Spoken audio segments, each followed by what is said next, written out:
Chapter 7. Anson never blamed himself for his part in this affair. The situation which brought it about had not been of his making. But the just suffer with the unjust, and he found that his oldest and somehow most precious friendship was over. He never knew what distorted story Edna told, but he was welcome in his uncle's house no longer. Just before Christmas, Mrs. Hunter retired to a select Episcopal heaven, and Anson became the responsible head of his family. An unmarried aunt who had lived with them for years ran the house, and attempted, with helpless inefficiency, to chaperone the younger girls. All the children were less self-reliant than Anson, more conventional both in their virtues and in their shortcomings.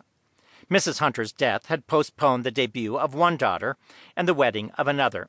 It had also taken something deeply material from all of them, for with her passing, the quiet, expensive superiority of the Hunters came to an end.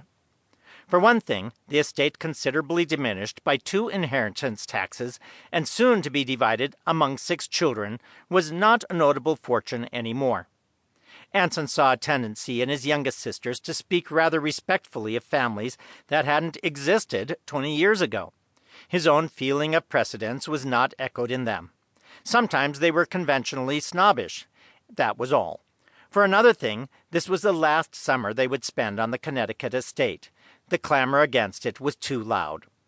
Who wants to waste the best months of the year shut up in that dead old town? Reluctantly, he yielded. The house would go into the market in the fall, and next summer he would rent a smaller place in Westchester County.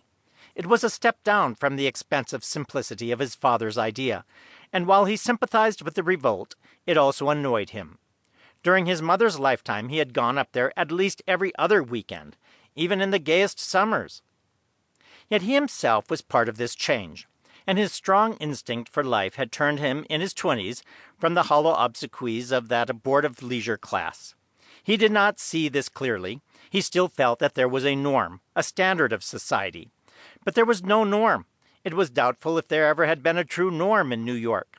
The few who still paid and fought to enter a particular set succeeded only to find that as a society it scarcely functioned.